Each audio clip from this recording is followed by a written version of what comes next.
Ganda ng mga halaman mo, mama, ah. Siyempre mahal ang mga ito eh. Wow, saan nyo ba binili yan? Doon, sa bilihan ng mga halaman, malapit sa court. Ah, kaya pala, minsan nakikita ko kayong dumadaan doon. Ang sabi niyo, magbabayad kayo ng tubig. Oo. Nakakita ko ng magandang halaman kasi eh. Kaya dinaanan ko na din. Bumili, mama, hindi. Dinaanan. Magkano ba to? 200, Ito. 150, Ayun. 100. Sigurado ka ba dyan, ma? Na nagbayad ka nga ba talaga ng tubig? Oo, bakit? Kasi, every time na may pupuntahan kayo, pagbalik nyo, may dala-dala na kayong halaman. Minsan isa, minsan dalawa, minsan nga tatlo pa nga eh. Nag-arkila ka pa ng tricycle.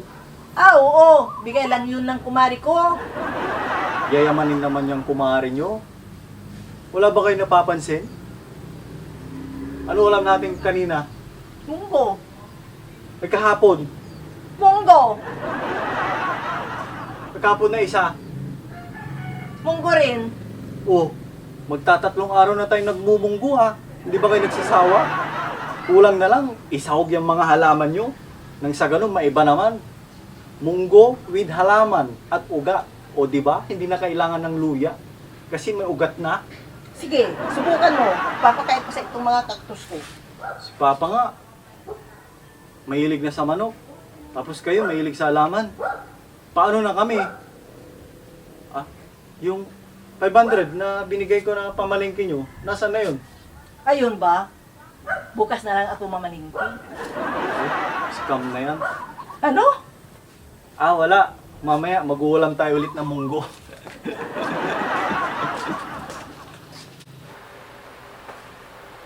Kaya na tayo, anak. Pagpasensya mo na ako, anak, ha? Wala nga kasing magawa dahil sa quarantine. Kaya ako na-addict sa halaman. Karamihan naman kasi doon sa halaman ko, bigay ng kumari ko. Bukas mamalingki na ako. Kain ka na, anak. Anak, uy, magsalita ka naman.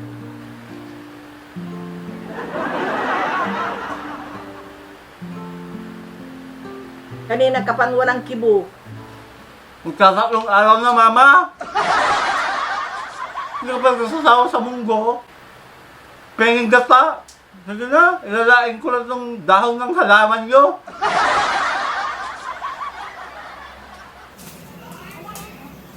Kasalanan mo to eh. Ha? Ha? Ha? Ha? Kasalanan mo to eh. Kasalanan mo to eh. Dahil sa'yo, munggo ulam namin eh, ha?